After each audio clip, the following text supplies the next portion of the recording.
કચ્છમાં વરસાદી વાતાવરણ બાદ હવે જિલ્લાના અલગ અલગ વિસ્તારોમાં દુર્લભ પક્ષીઓ અને પ્રાણીઓની હાજરી નોંધાઈ રહી છે, જે વન્યજીવ પ્રેમીઓ માટે એક લહાવો છે. નખત્રાણા રેન્જમાં વનરક્ષક શ્રી ધીરજ વાઘેલાએ આ અંગે માહિતી આપતા રસપ્રદ વિગતો આપી હતી, જેની નોંધ દેશલભરના જાગૃત નાગરિક જગદીશ દવેએ કરી છે. નાનું દસરથિયું ઇન્ડિયન નાઇટજાર લક્ષ્મી પર એટલે કે નેત્રાના જંગલમાં ઈંડા સાથે નાનું દસરથિયું જોવા મળ્યું હતું. આ પક્ષી સામાન્ય રીતે રાત્રે ખોરાકની શોધમાં બહાર આવે છે અને દિવસ દરમિયાન પથ્થરવાળા વિસ્તારમાં આરામ કરતું હોય છે. તેનો કલર પથ્થર અને માટી જેવો મિક્સ હોવાથી તેને દિવસ દરમિયાન નરી આંખે જોવું મુશ્કેલ છે.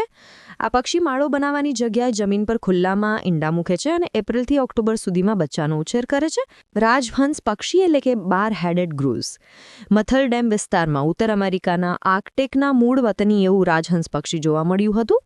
આ પક્ષી હિમાલયમાં સ્થળાંતર કરતી વખતે 25,000 ફૂટની ઊંચાઈએ ઉડી શકે છે અને તે વિશ્વના સૌથી ઊંચા ઉડતા પક્ષીઓમાંથી એક તરીકે જાણીતું છે. આ પક્ષી સામાન્ય રીતે કચ્છના છારીઢંઢ વિસ્તારમાં શિયાળાની સિઝનમાં જોવા મળતું હોય છે. પરદેશી કુહુકંઠ કોમન કુકુ નખત્રાણા તાલુકાના પૈયા ગામે કોયલની પ્રજાતિનું દુર્લભ પક્ષી કુહુકંઠ જોવા મળ્યું છે. આ પક્ષી યુરોપથી માઇગ્રેશન કરીને ચોમાસા દરમિયાન કચ્છમાં આવે છે. તે ખોરાકમાં રૂંવાટીવાળી ઈયળો લે છે.